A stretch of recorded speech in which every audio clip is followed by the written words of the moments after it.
Hello guys, welcome back again to my channel bersama saya Hansen di sini dan seperti biasanya setiap harinya saya akan buatkan video seputar cryptocurrency. Apa kabar kalian hari ini semuanya? Semoga dalam keadaan yang baik-baik saja. Teman-teman, sesuai dengan apa yang kita sampaikan di video kemarin, ada indikasi negatif yang kita lihat di Bitcoin dengan adanya pembentukan bear flag dan bear flag tersebut telah tervalidasi dan pada akhirnya kita kembali melihat Bitcoin melanjutkan koreksi. Jika ada dari kalian yang sempat memanfaatkan setup tersebut, ya selamat, harusnya kalian kembali dalam keadaan cuan. Dan di video hari ini teman-teman, saya bakalan membahas dengan lebih detail dari perspektif technical analysis kira-kira apa yang sedang terjadi di Bitcoin. Start dari time frame yang besar sampai yang kecil. Dan kita pengen bahas mengapa menurut saya apa yang kita lihat di sini adalah sebuah koreksi yang wajar dan bukan merupakan sebuah cycle top. So, stay tune terus sampai akhir video. Namun sebelum itu, kita bakalan mulai dari coin market cap terlebih dahulu. Per hari ini secara global market cap crypto berada di angka 2,53 triliun dolar atau turun sekitar 0,8%. Dari top 10 coin sendiri, kita juga melihat semuanya dalam keadaan merah. Penurunannya ranging antara 0, sekian persen hingga kurang lebih 6%. So, itu adalah outlook sementara dari beberapa top coin yang ada. Sekarang kita langsung aja masuk ke chart Bitcoin. Nah, teman-teman, saya pengen mulai dulu dari chart monthly, teman-teman, atau chart bulanan. Apa yang sedang kita lihat di sini tentunya adalah percobaan untuk breakout ke all-time high yang baru, sekaligus closing monthly candle di atas all-time high. Dan untuk sementara teman-teman, sepertinya kita kesulitan untuk melakukan hal tersebut. Worst case scenario-nya, bahkan kita bisa aja close kembali lebih rendah daripada closing monthly candle di November 2021. Jika sampai itu terjadi teman-teman, maka tentunya itu menjadi satu indikasi besar lagi bahwa kita bisa aja melihat koreksi yang kita lihat kali ini, time frame-nya lebih panjang daripada yang kita perkirakan. Atau konsolidasi atau pullback yang kita lihat sekarang bisa aja berjalan selama beberapa bulan. Sama seperti yang kita lihat di cycle 2016 kemarin, teman-teman. Pada saat itu, ketika kita juga mencoba untuk break ke all-time high yang baru, bahkan beberapa bulan, kita selalu mendapatkan ada rejection setiap kali kita mencoba untuk break ke all-time high yang baru. Di sini kita sebenarnya sedikit berhasil close di area tersebut, tapi kemudian ada rejection lagi dan baru benar-benar close di atas area all time high itu di candle yang ini. Dan setelahnya kita kemudian mendapatkan ada rally yang berkelanjutan ke atas atau kita masuk ke fase parabolik. Nah, sama juga sebenarnya kalau kita lihat di sini teman-teman. Kita close daily candle di sini, tapi kemudian mendapatkan sedikit rejection sebelum pada akhirnya kita benar-benar close di atas area tersebut dan pada akhirnya kita mendapatkan fase parabolik terakhir sebelum pada akhirnya kembali masuk ke bear market. Nah, senario paling idealnya tentunya yang kita mau lihat adalah bahwa Bitcoin kembali mampu close di atas area candle terakhir di November 2021, yaitu di 69.120-an. Kalau kita mampu close di atas area tersebut, ini adalah senario paling ideal.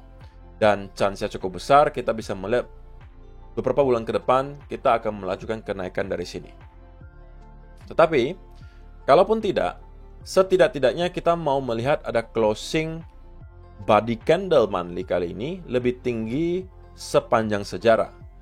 Yang kalau kita lihat sekarang batasnya itu di angka 61.400-an sampai 500-an teman-teman. Nah, selagi kita closing di atas area tersebut, bagi saya yaitu masih bisa kita kategorikan sebagai berita yang baik. Karena berarti kita masih tetap mendapatkan closing body monthly candle tertinggi sepanjang sejarah. Body candle ya teman-teman, bukan wick-nya. Wick-nya tidak kita hitung, body-nya. Oke, jadi batasannya di 61.400 sampai 500. Kita close di atas area itu menurut saya masih sebuah indikasi yang cukup baik. Nah, kalau misalnya kita bicara soal mid-cycle correction, teman-teman, biasanya itu ada sebuah trend line yang sangat di-respect gitu ya oleh Bitcoin dan biasanya menjadi pemberhentian dari mid-cycle correction. Dan itu biasa menghubungkan beberapa titik yang terlihat memang sebelumnya selalu di-respect oleh Bitcoin. Nah, kalau kita lihat cycle sebelumnya, trend line inilah yang di-respect. Ketika kita masuk ke bear market, ini adalah fase kapitulasinya, kemudian kita kembali break di atas area trend line tersebut dan menjadikan area trend line ini sebagai kembali area support. Tapi mungkin kalian akan katakan, tapi kok kalau kita lihat berikutnya kan kita kembali dump dan break di bawah area itu. Setuju. Tetapi menurut saya hal ini tidak akan terjadi apabila pada saat itu tidak ada Black Swan event COVID-19 yang menyebabkan semua market tiba-tiba crash. Saya yakin tidak akan ada pergerakan seperti ini. Gerakannya kemungkinan akan sama dengan cycle sebelumnya, seperti ini. Kita mendapatkan ada sebuah trendline yang sangat-sangat di-respect di sini. Kita breakdown sebagai fase kapitulasi, kemudian kembali reclaim di atas area tersebut dan mendapatkan mid-cycle correction. Dan berhentinya persis di area trendline tersebut sebelum pada akhirnya kita kembali rally. Dan saya rasa kalau tidak ada Black Swan event, terjadi di tahun 2020 kemarin, yang akan terjadi adalah seperti ini. Kita hanya berhenti di sini, kemudian ada start untuk kembali mendapatkan rally. Tapi apa mau dikata, pada saat itu kita mendapatkan ada Black Swan event, sehingga ada drop yang sangat signifikan terjadi di Bitcoin. Nah, sebenarnya sama juga di sini teman-teman. Trendline yang terbentuk sekarang, itu terlihat ya, yang cukup di-respect, itu adalah yang ini. Jadi, kalau memang benar kita akan mendapatkan mid-cycle correction di sini, maka kita bisa menyentuh sampai ke sekitaran area 55.000. Karena saya rasa tidak akan kita langsung drop dalam satu candle ke area ini. Mungkin perlu beberapa candle. Jadi sekali lagi, bagi saya worst case scenario-nya, ini udah saya sampaikan berkali-kali. 55 sampai 58.000 itu menjadi sweet spot-nya bagi saya. Kalau kita hanya sekitar wick ke sekitaran area 50.000, itu menurut saya hal yang wajar. Tapi intinya sweet spot-nya sudah ada di 55 sampai 58.000. Bisa jadi kita break sedikit ke bawah, bisa juga kita hanya tertahan di situ dan kemudian start untuk kembali naik. Dengan alasan, sekali lagi, kita bisa aja teman-teman melihat hal semacam ini terjadi, tapi kalian juga jangan sampai lupa bahwa ada juga senario di mana kita hanya mendapatkan beberapa candle weekly yang hanya mendapatkan semacam konsolidasi sebelum pada akhirnya kita kembali naik. Jadi pertanyaannya adalah sekarang yang perlu kita jawab teman-teman, apakah kita akan mendapatkan mid-cycle correction seperti ini? Atau kita hanya mendapatkan fase konsolidasi di area all-time high? Sama seperti yang kita lihat di sini dan juga di sini. Jika yang kita lihat adalah ini teman-teman, maka konsolidasi atau koreksinya bisa jauh lebih panjang. Bisa makan waktu berbulan-bulan. Tapi kalau yang kita lihat adalah yang di sini, maka itu mungkin hanya memakan waktu 1-2 bulan. Dan kita akan selesai mengalami koreksi dan kemudian menuju ke all-time high yang baru. Nah, bagi saya pun, keduanya tidak ada masalah teman-teman. Mau kita masuk ke mid-cycle correction, kayak mau kita hanya konsolidasi sejenak sebelum kita break ke all-time high yang baru. Selama kita belum break di all-time high yang baru dan close di atas area tersebut, atau belum mempertunjukkan bahwa kita sudah sangat-sangat overheated di Bitcoin dari segi data dan juga indikator, saya belum akan keluar, teman-teman. Saya belum akan take profit. Dan saya hanya melihat ini sebagai sebuah koreksi yang sangat wajar dengan menurut saya worst case scenario-nya di angka 55 sampai 58 ribu dolar. Jadi monthly udah, weekly kita juga udah bahas. Sekarang kita masuk ke daily. Nah, di daily juga ada sebuah alasan kenapa menurut saya koreksi yang kita lihat kali ini, kemungkinan juga tidak akan terlalu dalam, teman-teman. Karena dari segi price action di daily chart sendiri, menunjukkan bahwa penurunan di sini itu cenderung sangat tidak impulsif, teman-teman. Contoh pergerakan yang tidak impulsif sebelumnya adalah seperti ini. Nah, kita kemudian kembali naik. Nah, hal yang serupa juga saya lihat sama dengan yang kita lihat sekarang. Penurunan yang impulsif itu, teman-teman, contohnya adalah seperti ini. Contoh yang lain lagi seperti apa? Ini adalah contoh berikutnya. Penurunan yang impulsif. Penurunan yang impulsif. Penurunan yang impulsif. Dorongannya kuat ke bawah. Menunjukkan ada selling pressure yang besar di sana. Nah, kalau itu yang kita lihat terjadi beberapa minggu ke depan, Nah, maka itu bisa menjadi sebuah tentunya warning sign gitu. Bahwa bisa aja memang kita telah menemukan local top dan kita bisa melihat ada konsolidasi atau bahkan pullback yang berkepanjangan. Tapi untuk sementara, saya belum melihat ada clue bahwa hal tersebutlah yang terjadi. Yang saya lihat adalah penurunan yang cenderung tidak impulsif. Yang modelnya seperti ini, Yang artinya dalam waktu dekat kita juga bisa expect akan ada rebound yang kencang. Bagi saya seperti itu, teman-teman. Nah, mulai rebound kencengnya dari mana? Sekali lagi, worst case scenario-nya bagi saya adalah di 55 sampai 58 ribu. Kalau kita sekedar week ke sekitaran area 53 sampai 52 ribu atau bahkan 50 ribu, yaitu hal yang biasa lah untuk melikuidasi orang-orang yang mungkin mencoba long di area tersebut. Tapi saya rasa kita akan tetap close di area 55 sampai 58. Dan saya juga nggak expect penurunan tersebut akan langsung datang seperti ini, teman-teman. Yang saya expect, kalaupun kita mau menurun sampai ke area tersebut, adalah akan ada percobaan untuk mendapatkan bull trap terlebih dahulu sekali lagi. Antara kita break ke all time high yang baru lagi, baru kita start untuk kembali terkoreksi, atau kita mendekati area all time high sebelum pada akhirnya kita membuat akhirnya lower high dan membuat lower low. Ini adalah ekspektasinya. Kalau memang kita mau nyampe ke area 55 sampai 58 ribu. Tapi apakah ada garansi? Tentunya tidak ada gitu ya. Maka dari itu, saya secara pribadi, kalau misalnya dibilang untuk investasi, spot back saya, ya tidak saya apa-apain teman-teman. Bahkan kalau kalian manfaatkan trendline teman-teman, nah ini mungkin bisa lebih jelas kalau di 4-hour chart. Kalau kita manfaatkan trendline, dan kalian anggap ini sebagai sebuah trendline yang masif, maka pemberhentian berikutnya bisa jadi akan ada di sekitaran area 59.500 dan kita akan kemungkinan bounce dari sana. Jadi untuk koreksi short term kali ini kemungkinan berakhirnya maksimal di 59.200. Tapi kalau memang kita mendapatkan mid cycle correction yang saya sampaikan tadi dan akan berkepanjangan, maka kita bisa grinding sampai ke area 55 sampai 58. Tapi untuk wave yang pertama ini saya rasa maksimal akan berhenti di 59 ribuan. Oke, dan dari sana kita akan mendapatkan bounce. Nah, bounce-nya ini antara apakah hanya sekedar dead cat bounce dan kemudian kita drop, atau kita akan break ke area all time high yang baru, itu mungkin baru bisa kita jawab nanti ketika menelaah price action Bitcoin ketika sudah mendapatkan rebound tersebut. Gitu ya. Jadi teman-teman, ini juga adalah sebuah trendline yang menurut saya akan sangat crucial. Dan akan provide some rebound menurut saya. Dan kalau misalnya teman-teman yang menonton video kemarin, jadi kita juga udah bahas daily ya. Sekarang kita coba bahas ke time frame yang lebih kecil lagi.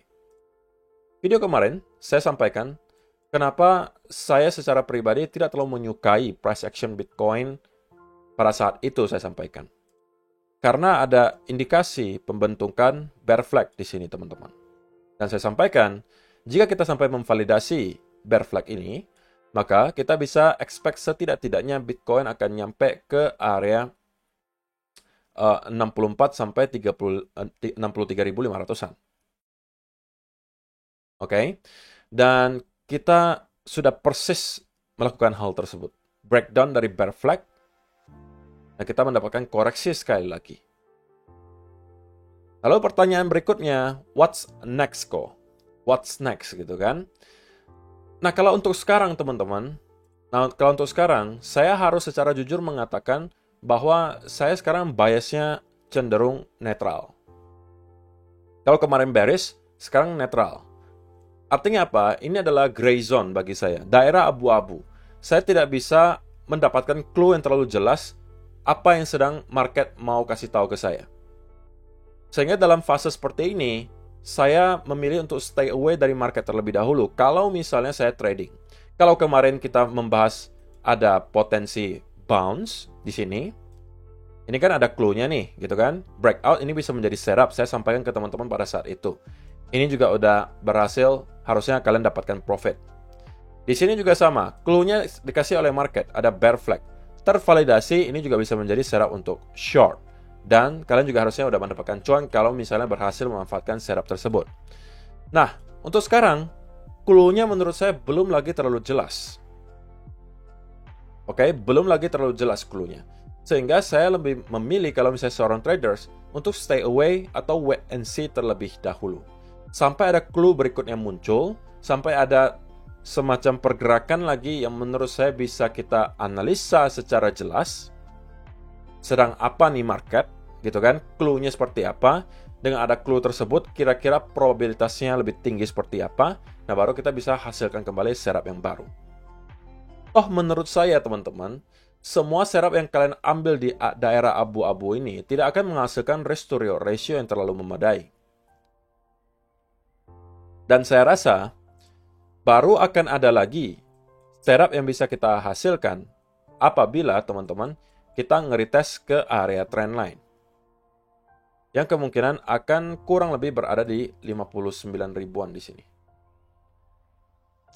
Kalau kita berhasil untuk menyentuh ke area tersebut, teman-teman, dan start untuk mendapatkan ada reversal pattern, maka itu akan kembali menjadi semacam peluang bagi teman-teman untuk mencari long setup. Ingat teman-teman, traders yang baik itu tahu kapan dia harus agresif, tahu kapan dia harus defensif, tahu kapan dia harus stay away from the market. Kalau kalian setiap hari memaksakan setup, padahal nggak ada clue-nya, kalian bisa jadi dan kemungkinan besar berujung pada loss. Untuk long term ya, untuk jangka panjang. Karena kalian nggak disiplin untuk mencari setup yang rapi. Kalian hanya mau setiap hari masuk ke market. Padahal kita udah dikasih sama market dua setup yang cuan, dan kalian tanpa ada setup pun sekarang mau maksa masuk. Saya juga bingung kadang-kadang, kenapa? Kenapa kalian mau menyumbangkan kembali profit yang telah kalian hasilkan selama 2 setup terakhir, hanya karena kalian tidak mau bersabar. Jadi saya cuma mau sampaikan itu teman-teman. Untuk sekarang kita masih berada di gray zone, daerah abu-abu. Tapi kalau kalian tanya, dari segi pure price action saja gitu ya, apa yang kira-kira bisa kita expect? Maka saya masih bisa katakan bahwa saya nggak terlalu optimis gitu ya dengan apa yang kita lihat di Bitcoin sekarang, karena kita masih belum melihat ada indikasi buying pressure yang besar. Sehingga kita masih bisa melihat Bitcoin untuk meneruskan bleeding out-nya, kemungkinan menuju ke area trendline tersebut, 60-59 ribu. Nah, tetapi kalau misalnya memang kita sudah akan reverse dari sini, teman-teman, dan menjadikan ini sebagai area higher low, yang tentunya menjadi sebuah berita baik kalau benar, gitu kan? Kalau kita berhasil menjadikan ini sebagai higher low dan break ke area higher high, maka kita berarti sudah fix shifting ke bullish momentum lagi. Tapi itu belum terbukti, teman-teman. Nah, clue-nya bagaimana? Kalau misalnya kita memang benar mau menjadikan ini sebagai area higher low. Clue-nya seperti apa? Maka saya mau melihat sekali lagi si Bitcoin untuk setidak-tidaknya mampu untuk break dari area trendline ini. Baiknya lagi, kembali close di atas $66.000. Jika itu yang kita lihat dan kita start untuk mendapatkan ada bullish continuation pattern, sama seperti mungkin yang kita lihat di sini. Kalau ini versi bearishnya, kita mau lihat yang versi bullishnya. Kalau ini kita lihat, baru kita bisa kembali untuk mencari peluang untuk long. Ya kan? Tapi selama kedua senario tersebut belum terjadi, antara kita nyampe ke 59 ribuan atau kita breakout dari trendline, saya masih akan sangat skeptis untuk melakukan long. Beda cerita dengan yang kita lihat di sini. Ini mungkin bisa kita manfaatkan. Tapi untuk sekarang, saya tidak akan lakukan hal tersebut. Nah, kalau teman-teman yang mau mencari peluang untuk short pun, saya rasa di sini bukan saat yang tepat. Makanya saya sampaikan, ini adalah gray zone. Dan kemungkinan kalau kalian bisa hasilkan setup pun, risk to reward ratio-nya nggak akan besar. Nah, kalau kalian pun nekat tetap mau short, setidak-tidaknya kalian tunggulah retest ke area trendline-nya. Dan kalau misalnya memang ada indikasi reversal dari sana, katakanlah ada kembali semacam head and shoulder, double top, atau apapun itu yang menunjukkan bahwa kita akan kembali reverse ke bawah, ini baru lebih make sense kalau kalian mencoba untuk short. Tapi kalau untuk sekarang, jangan kalian lakukan. Jadi kesimpulannya teman-teman, ini adalah saatnya untuk kembali wait and see terlebih dahulu. Saya tahu ini bukan sesuatu yang sangat exciting untuk didengar, tapi ini adalah sebuah kewajiban. Kalau misalnya kalian mau long term, stay consistent, bisa profitable. Karena kalian perlu tahu, kadang-kadang memang market tidak memberikan kita peluang untuk masuk, dan itu adalah pertanda bagi kita untuk tidak dulu melihat market. Terlebih lagi kita sekarang berada di weekend, volume trading kemungkinan juga tidak akan terlalu kencang, so tidak ada sesuatu yang menurut saya terlalu exciting untuk kita lakukan mungkin selama beberapa hari ke depan. Saya rasa itu aja sih yang perlu saya sampaikan di video hari ini, teman-teman. Terima kasih untuk kalian yang sudah menonton sampai selesai. See you in the next video. Bye-bye.